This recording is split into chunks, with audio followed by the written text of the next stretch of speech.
Luca. All right, for the last talk of the session, Luca will talk about prompting is programming, a query language for large language models.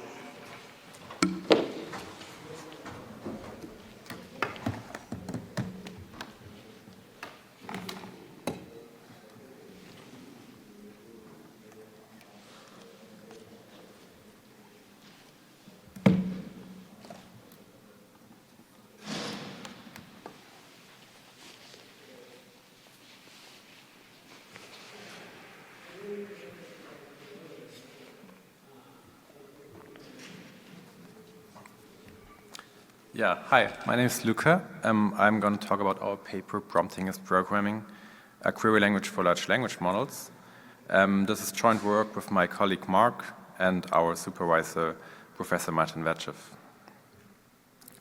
Now, when we set out with this project, we started to look at LLMs like before the whole ChatGPT thing happened.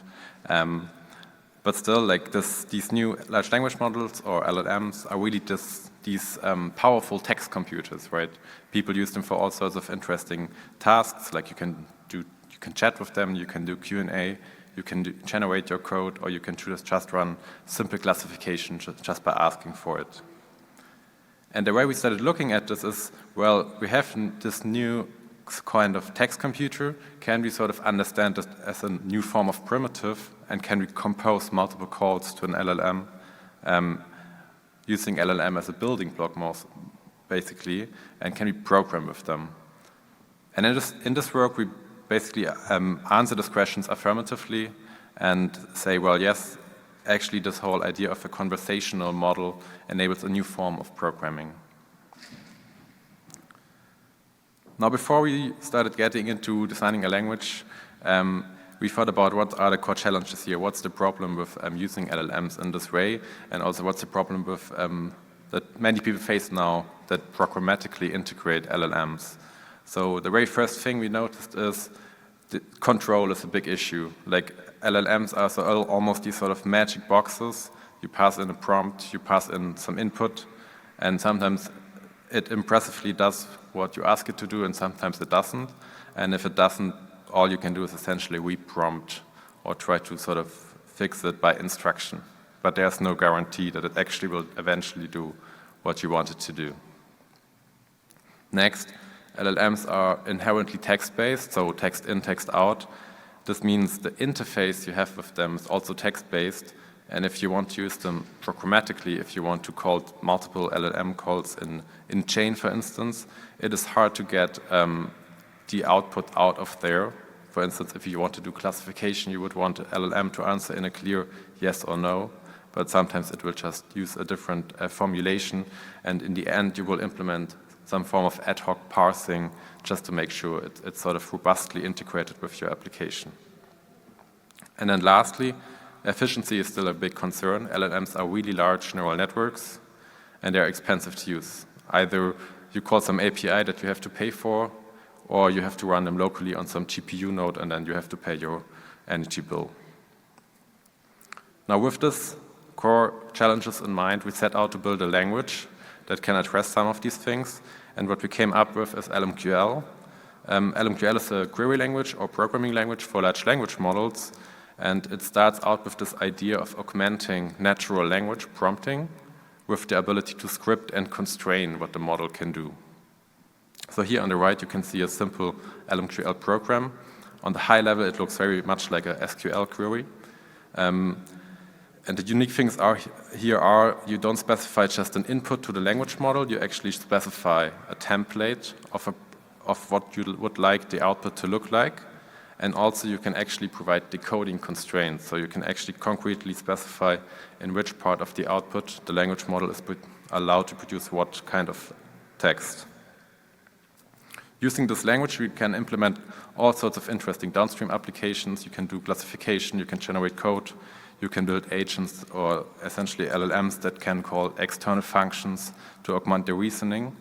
And overall, this entire representation of framing multi-part LLM interactions as small programs allows us to also optimize end-to-end.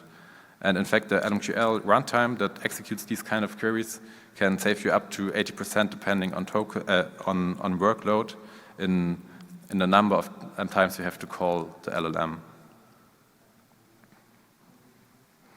Now, before we dive into how LMQL actually works, maybe let me briefly recap how LLMs in general generate text when you ask them to complete some text sequence. And in general, LLMs are large neural networks. You provide them with a text sequence. So for instance here, the very first node in this graph, I think it's hard to see, the very first node in this graph says, hello there, how? So this is the prompt you provide to the model. And in response, the neural network predicts a distribution over all possible tokens that could come next, where token is just part of a word. And it assigns to each of these continuation tokens a score or probability, how likely it is that the given sequence is continued by this token. Now, using something called the decoding algorithm, you then choose one of those tokens based on score.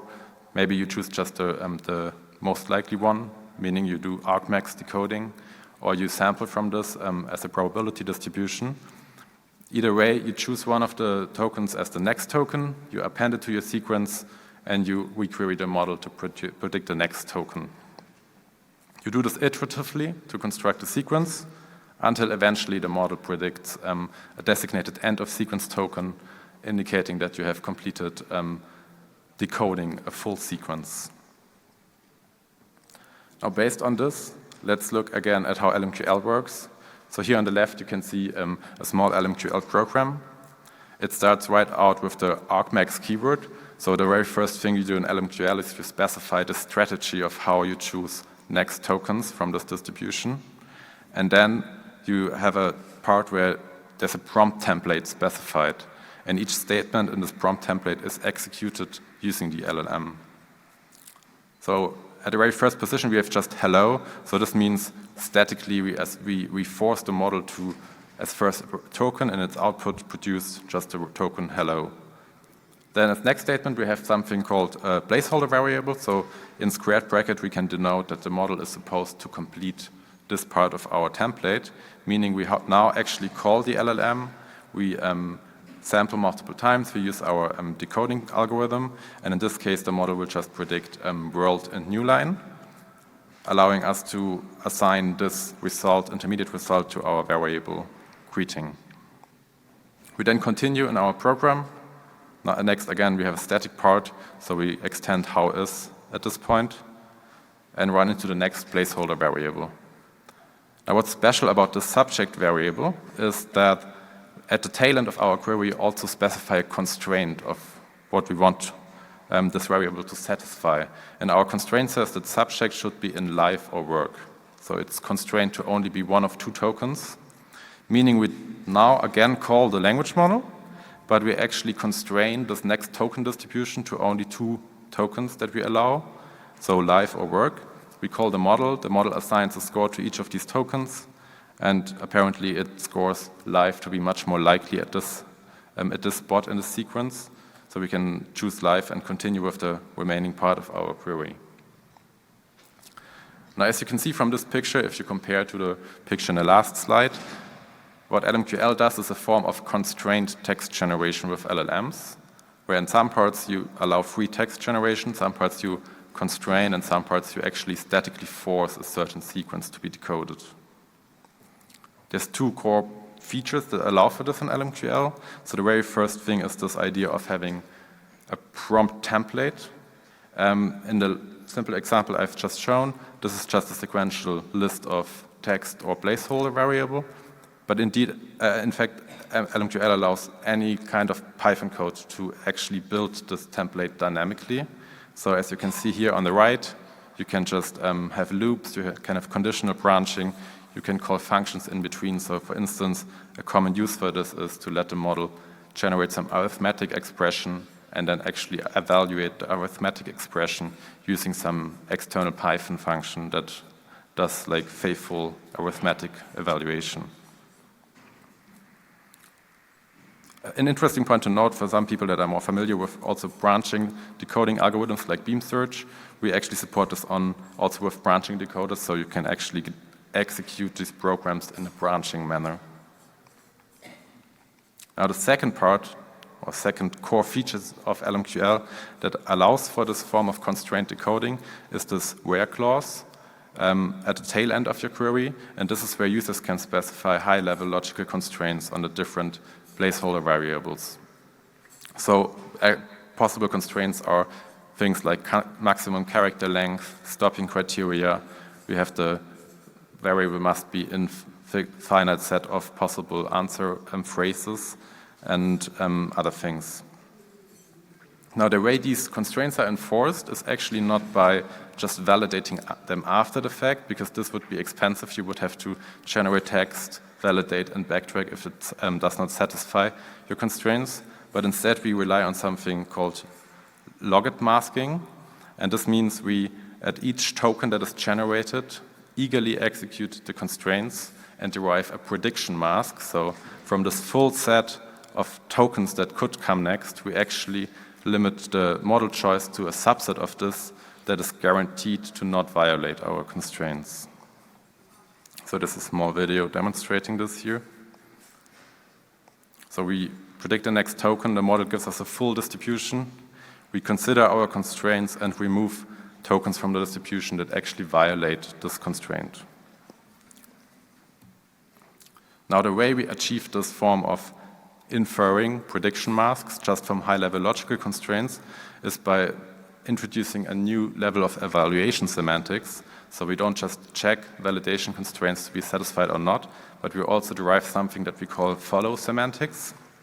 And follow for an expression in the constraint clause is defined as a function that maps the current value of a variable and a next possible token to true or false respectively, depending on whether the expression will hold when concatenating v and t or not, will be violated. This essentially affords us a form of look ahead on the validation result, so we can actually proactively make sure that the model doesn't wander off in directions that would actually violate our constraint. Now, this simple version of follow semantics is unfortunately not expressive enough, because, for instance, if you have a constraint like the length of a variable to be at least 10, and you haven't generated any text yet, then very likely many of the next tokens will also not satisfy this constraint. However, if you would allow the model to continue appending tokens, eventually it may come to a point where this constraint would be satisfied. So to solve this, we actually enhance these follow semantics by another level and do something that we call final semantics. And final essentially assigns to each truth value also whether this is a definitive result or if this is just a temporary violation of our constraint. So here annotated as fin for final. So final true means if we concatenate v and t and any other token that we would concatenate would still lead to a truthful result. And respectively with var annotated true and false values, we say this is just a temporary result, and adding more tokens to the constructed sequence may still violate this. And this high-level model allows us to actually soundly identify tokens that will definitively violate our constraints. And this is a condition that's necessary to actually soundly also mask them out. So in our paper, we also show that we never mask out tokens that may still be lead to sequences that satisfy our constraint set. Now we use LMQL, constraint decoding, and scripted prompting and evaluate existing language models. So LMQL is just compatible with any off-the-shelf language model on LLM benchmark tasks, and find that our constraining and pruning of the search space mostly maintains or even improves LLM accuracy, where improvements of accuracy can be accounted for by choosing constraints that actually guide the model in reasoning differently, because it's not allowed to choose from the full action space. But at the same time, we also find that compared to a baseline where you would call the LLM as this sort of magic box, you generate something, you validate your constraints after the fact, and in worst case you have to backtrack, we can actually have a great reduction in token use or number of times the model has to be called, and we measure 20 to 80% cost savings in this sense. Now this is the core version of LMQL that we finished for PLDI. Of course, right after we finished this, ChatGPT came out and this entire space exploded, especially on the tooling level. And we intend to work and already have extended on top of this many things. And we're working on type constraints. We're working on more compositional programming models. And in general, we're really eager to explore this more from a PL perspective, thinking about different language abstractions that can make sense in the space. LMQL is also fully open source. We have even a small community that has formed around the LMQL project, and there's a fully web-based playground. So if you're interested in language model use, please feel free to try this out. I invite you to. It's fully web-based, and you can still install locally if you desire. That's it from my side. Yeah, check out the online resources, and happy to answer any questions.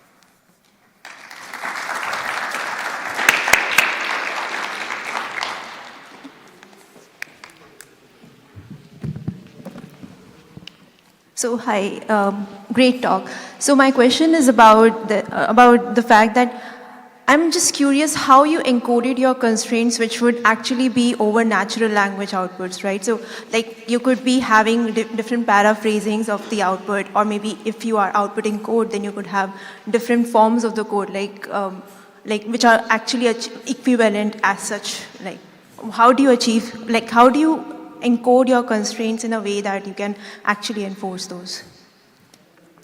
So I think this is a question about how users would choose their constraints so it's useful in inference. Yeah. Is that what you're asking? So I would say from a programming perspective, prompt engineering is a thing, right? You have to build your prompt such that it somehow works. And in LMQL, essentially, constraining in the right way is a similar kind of art form or programming, I would say. Of course, constraining has the advantage of being actually well-defined, and constraining something is a strict thing. Like the model won't be able to circumvent this or misunderstand your constraints because we enforce this strictly.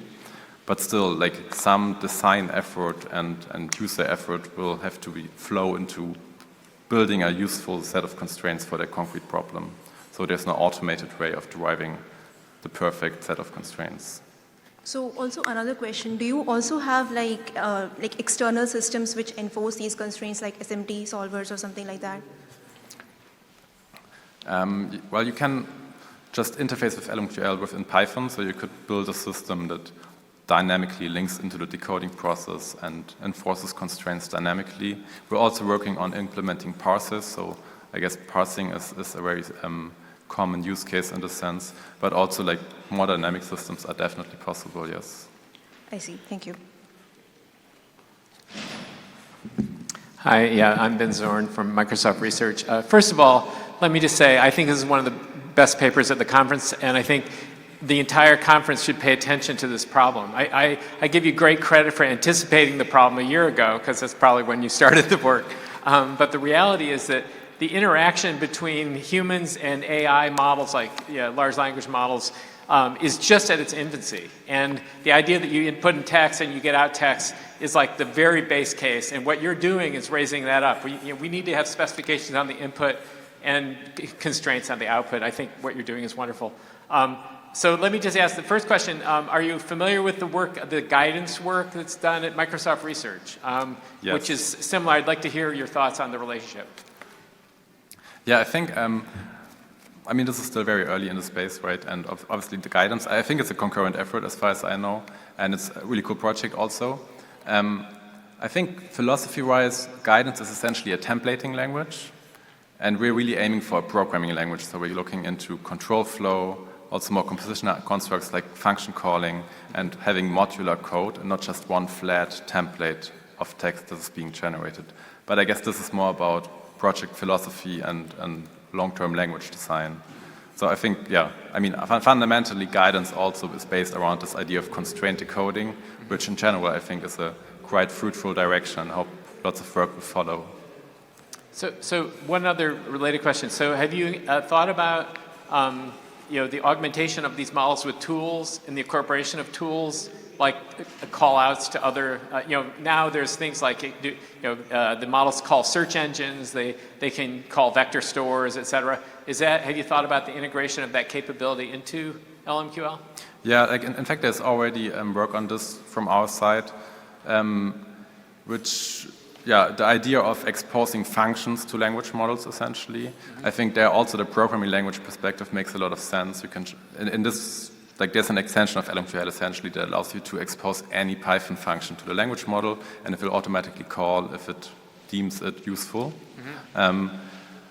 This is the most basic version. I think constraining is a really interesting method in the space. Like you can, for instance, think about typed actions. You can have function signatures. You can make models like generate very structured inputs to those external functions. So like I see a lot of potential also in applying the constraining in this regard. Yeah. Yeah, and the OpenAI released just very recently the functions API to their models. So I'm sure you're thinking of that as well. Yeah, yeah. Hello, I'm Danny Huang, and I'm from University of Pennsylvania.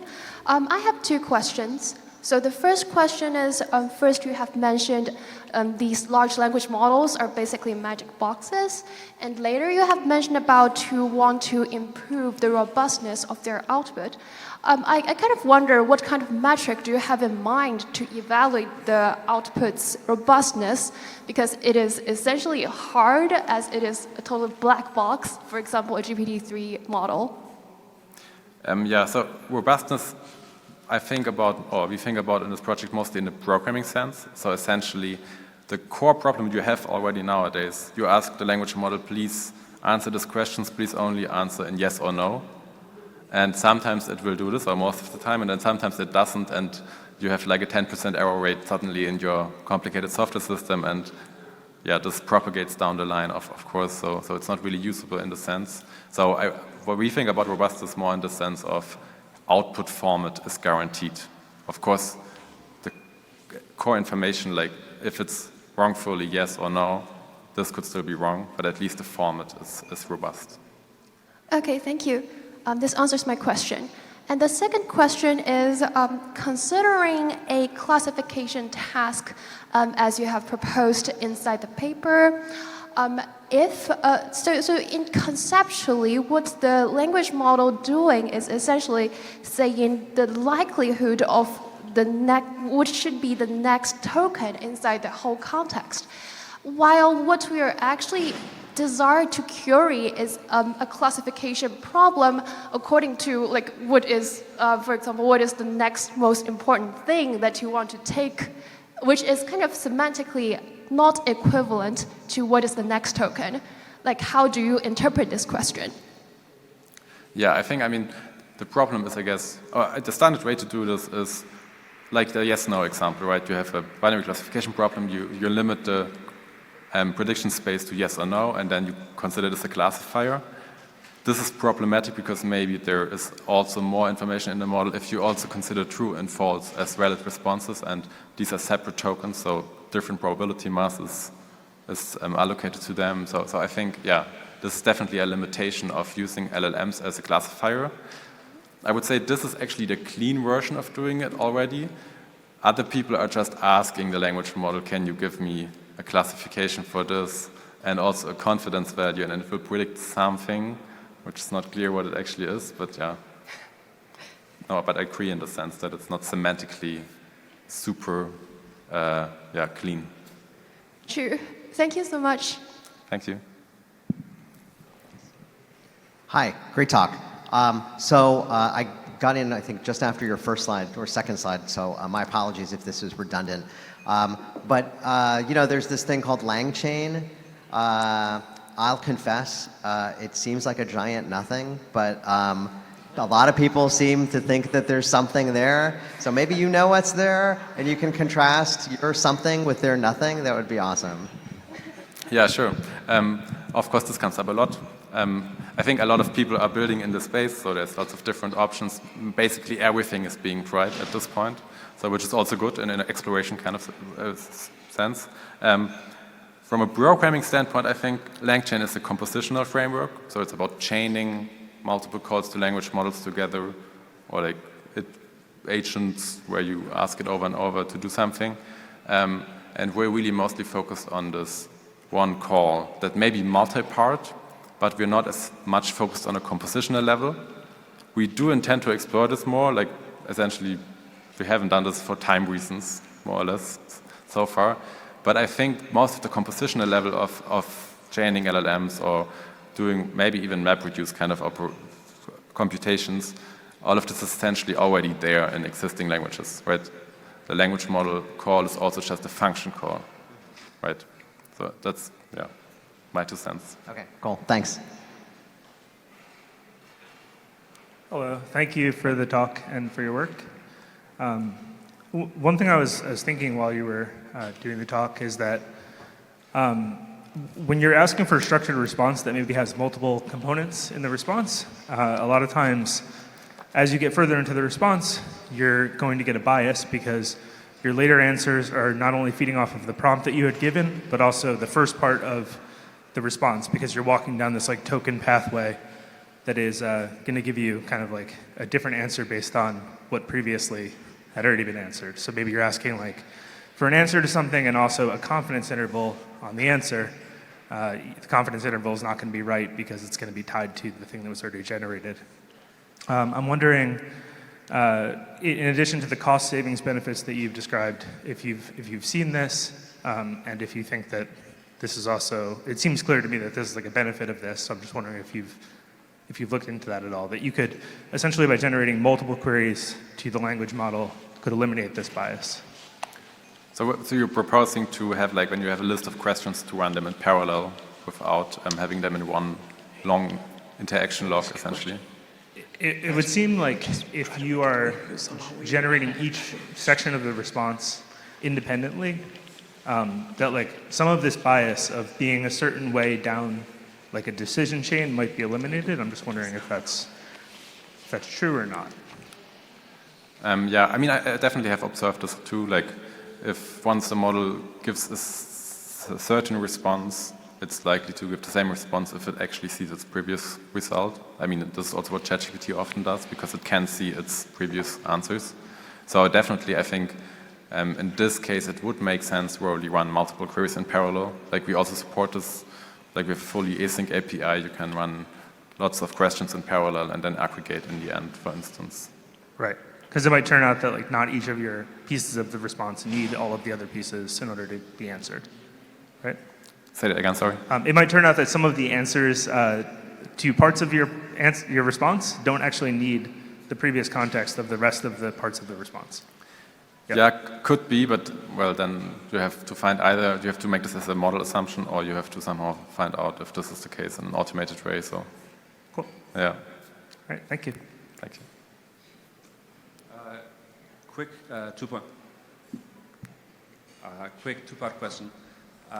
So with the way you're able to constrain the outputs, have you thought about also using this in terms of like alignment research, where basically you might be able to sort of like not have to consider for neural network to fine-tune it on human feedback to like RLHF and cut it out in favor of constraining it on the LMQL level?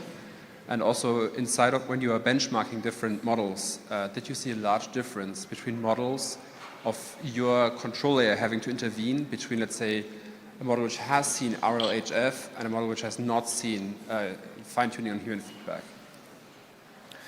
I mean, essentially the way LMQL works, the model never learns or becomes aware about on these constraints, right?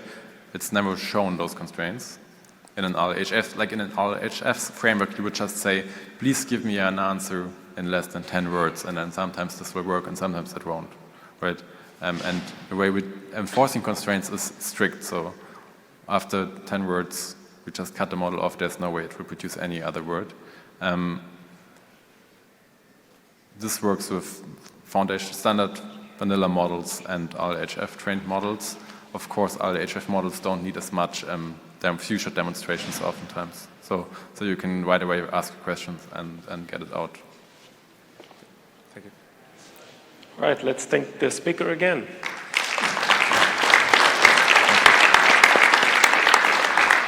And